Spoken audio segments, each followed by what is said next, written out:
Good morning mga kabislan. So dito po tayo ngayon sa Tagkawayan, Quezon. So new property na naman tayo mga kabislan. So bali ito pong property natin ngayon ay nasa 13.9 hectares. Ano po yan. So nakita po ninyo. Ito po ay tabi po siya ng, bali tuhog po siya ng barangay road. So ito po yung barangay road niya mga kabislan. Ano po yan. So makita po ninyo, tuhog po yan ng barangay road. Ayan po siya. Dire-diretso. So bali nandito po tayo sa dulo ng property mga kabislan. Kasi ang property po ay papunta po doon na almost nasa 300 meters po yung frontage ng left and right. So bali ito lang po yung pinakadulo niya, ito po yung ilog ano. So, simula po dito sa ilog na sa ano na to, dito sa boundary na to. So yan na po yung pag ganun po siya, yan po yung property. Saka dito po siya no. Yan, makita po ninyo yan. Yan. So ito yung boundary po yan ano.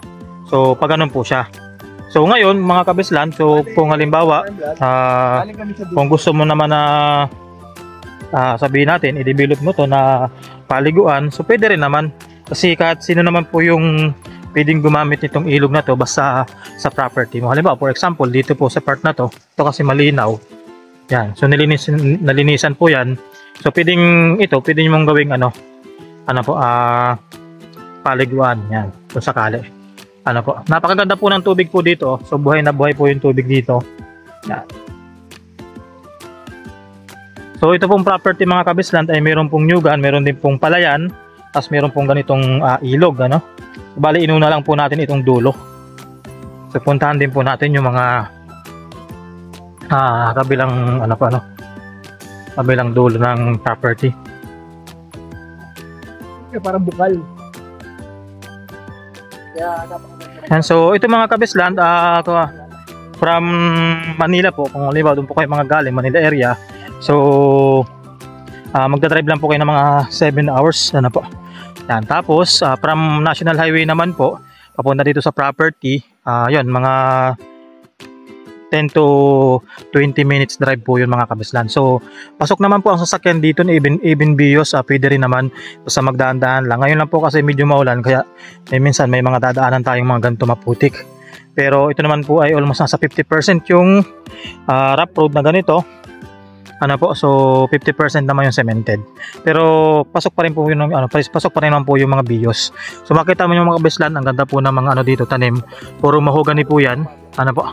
Makita nyo po yan. Napakadami pong hardwoods dito sa property. Ayan. So left and right po ang nito mga kabisland. Ang property So ito po yung barangay road niya. So may mga din po may mga bungang kahoy. Ito mga daming langka.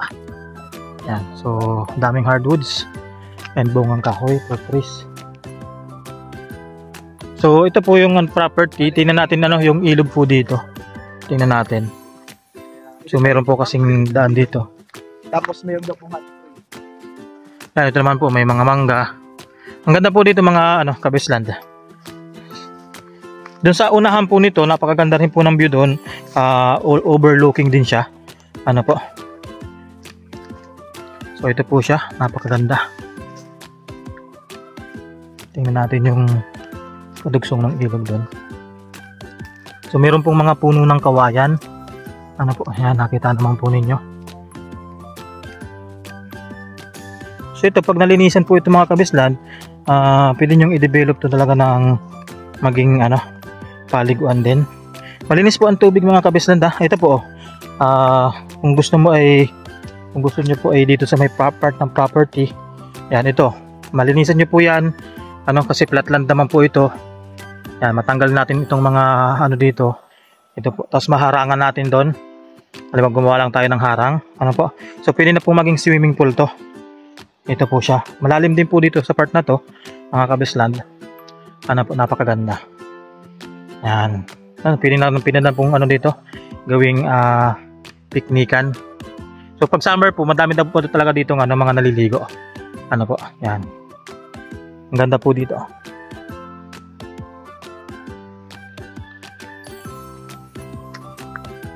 So ito po ay very accessible so kahit na medyo may edad na po kayo. Yan, so walang problema. Ano po? Kasi ang ganda po ng property. Oh, boundary.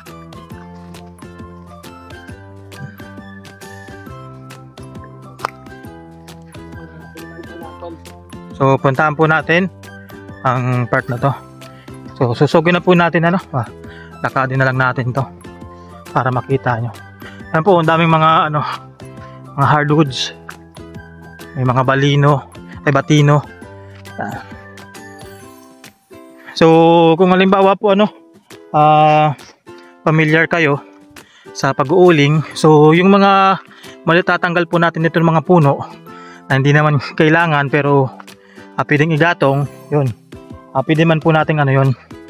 Pwede po nating ulingin. Ano po? Yan.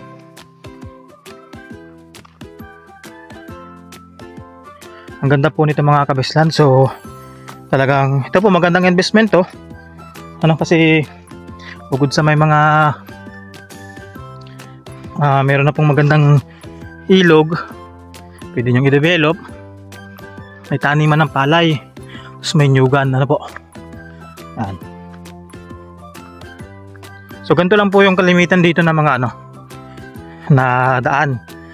So may mga tambak po siya. Kasi ito flatland po ito mga kabisland. Po?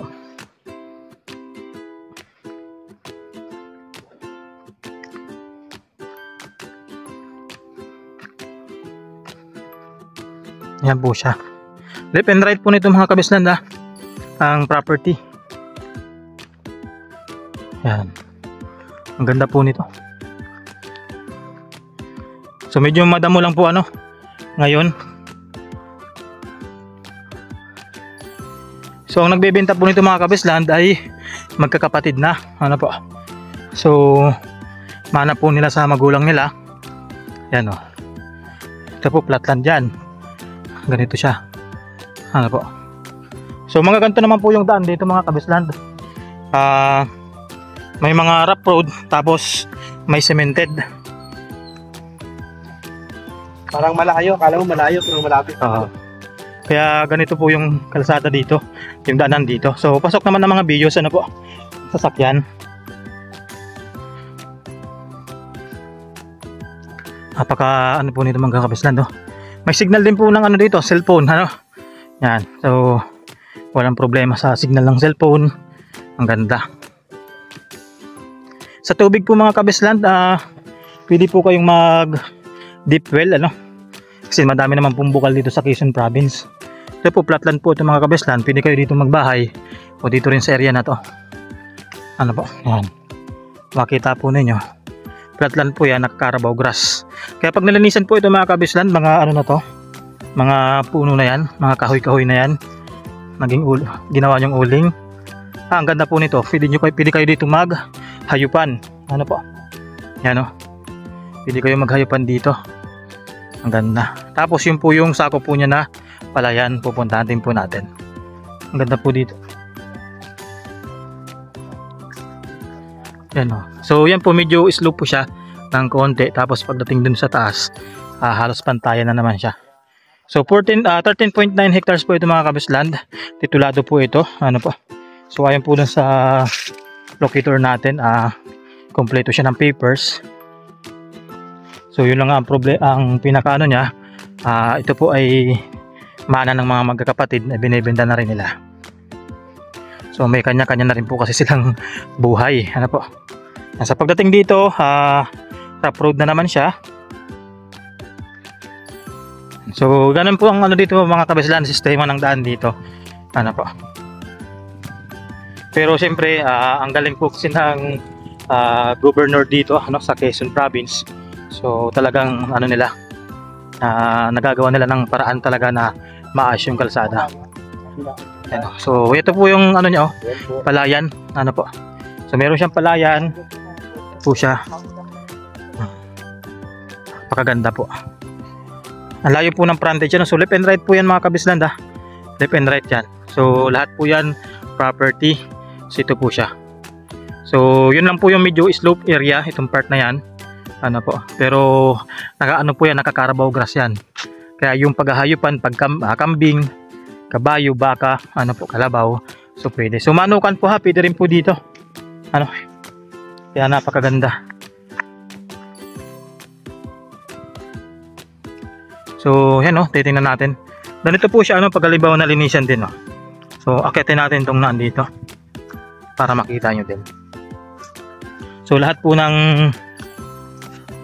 mga pwede nyong mga information ano na pwede nyong kita dito sa property, so pilitin po natin na makuha po ninyo, palikita din nyo.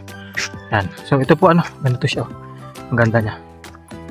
So umakit ako ng konti. Yan. Nakakarabaw grass po sila lahat. Yan. Ganda po dito mga kabislan no? So pwede kayo dito magbahay kung gusto po niyo ng medyo maaliwala, sariwang hangin, ano, yan. Tapos mountain view. Yan po yung mountain nyo. Andun yung kalsada. So gawa lang kayo dito ng parampahan. Ano, pwede din kayo magbahay dito. Napakaganda. Tapos dito na po mag-i-start din yung mga nyuga niya, ano. Yan po yung nyuga niya. May mga santol, fruit trees, ano. Daming santol po dito. Ayan o. So may mga part po na may mga tanim, may mga part naman din na talagang mga damo, mga dahon lang ano. Ito mga ganito. Mga kahoy-kahoy. Pero ano, halo-halo na po ng ano dito. Ng bungang kahoy. May langka, ang mangga, santol, ano po. Sobrang ganda. Ideal po ito sa farming mga kabisland. Pag-alaga ng baboy, livestock and poultries. Yan. Yan po siya. Sobrang ganda, sobrang lawak. So kahit na hindi po siya ano, pantay yung structure ng lupa, pero banayad naman po ano. Banayad naman siya. Hindi naman siya yung mahirap puntahan. Ano po. So mag-i-enjoy lang po talaga kayo pag inikot nyo to. Kasi siyempre mahangin masyado eh. Napakasariwa ng hangin. Ano po, yung mga nyog.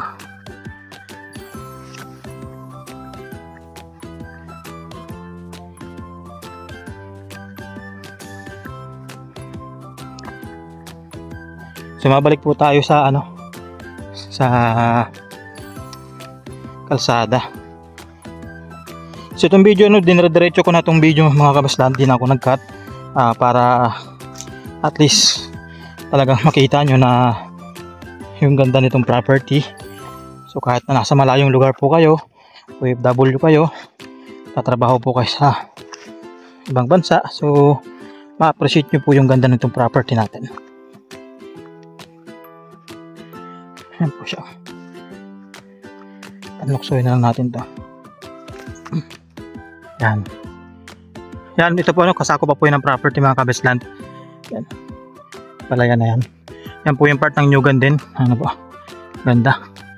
Ito po yung mga nyug nyo. So, napakalaki po ng frontage. More than 300 meters nga yata po ito. Ano po? Pagdating po sa signal, meron pong signal So may smart, may globe din, tapos may dito SIM. Pero may mga part po na wala. Tulad nung naglalakad tayo kanina, may nadaanan ako na walang signal.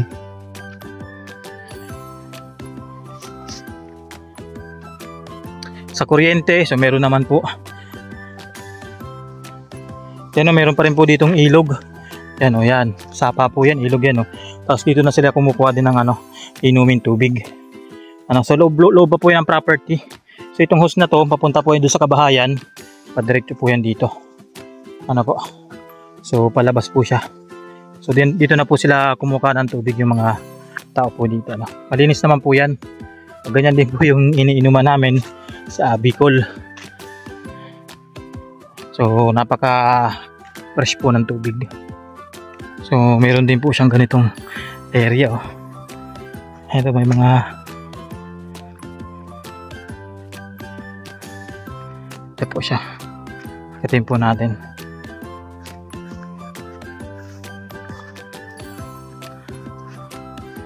Ganda po dito mga kabislan, para kayo nasa nasa New Zealand. Yan. So ito po yung mga nyuga niya, maliliit na nyuga. So overlooking din po pala to.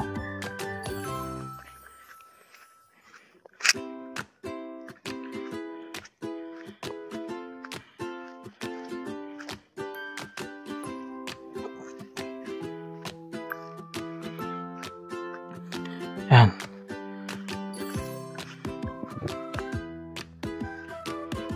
So pag ganito mga kabislan na yung area na ganito, ano po, yung paghahayupan ang maganda talaga dito.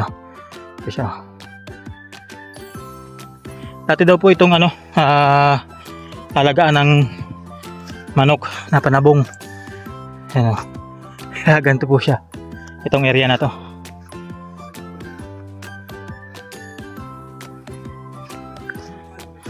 Yan.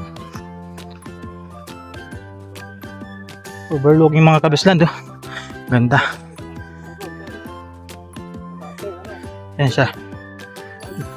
Subscribe sa channel.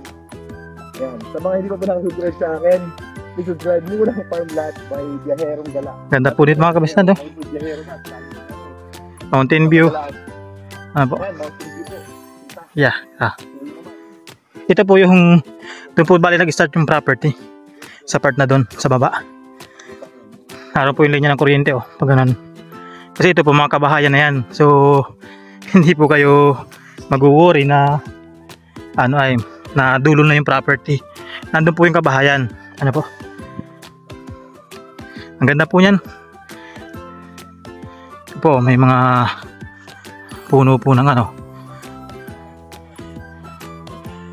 mga puno ng mangga. Halos dikit-dikit po yan dito.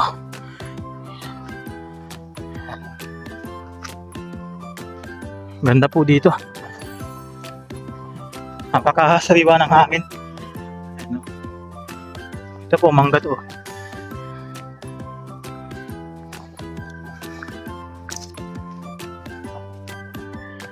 So 13.9 hectares po ito mga kabislan. So almost 14. Ano po? So ayan po makikita po ninyo mga nyugan na yan. Sako po yan ng property. Dami. Ano po? So hindi na lang natin masyadong naikot kasi sobrang lawak po nito. Pero kung makita naman po ninyo, may mga hardwoods, may mga punong kahoy, bunga. Bungang kahoy I mean. May mangga. Sobrang dami. Ano po? So yan ito yung mga damo lang naman po ito na mabilis lang naman tong mahawan. Ano po? Yan. Napakaganda. Kasama ko po si si Biyaherong Gala. Murang farm lot o Biyaherong Gala. Yan. Napakabait po niyan ni Sir Jan. Ito po yung mountain view niya Yan. Kita po ninyo. So lahat po yan, yung part na yan, itong nandyan, So kasama po yan ng property. So hindi naman po siya yung kapantayan itong property, pero kagandahan doon, siyempre malaki yung frontage sa kalsada. Saka hindi naman siya yung tusok na tusok talaga na hirap akyatin, pero ito maganda po siya. Yan po. Yan po siya. Napakadami po ninyo dito pwedeng gawin, madami kayong pwedeng gawin dito sa property.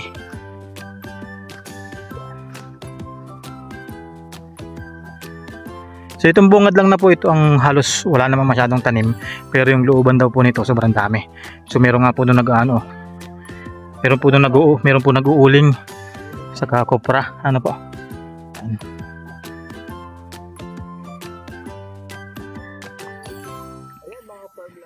So kung gusto po ninyong mabisita itong mga kabisland, so pwede po kayo mag-comment sa ating YouTube channel. Message po kayo doon, and sa ating sa ating Viber and WhatsApp, sa ating cellphone number, pwede po kayong tumawag, pwede po kayong mag-text, and sa ating Facebook account, po. Yan. schedule po natin ng tripping. And ang maganda po dito, meron din po tayong mga property pa dito na pwedeng tingnan, na malapit lang din po dito sa property. So pwede po ninyo yung pagpilian.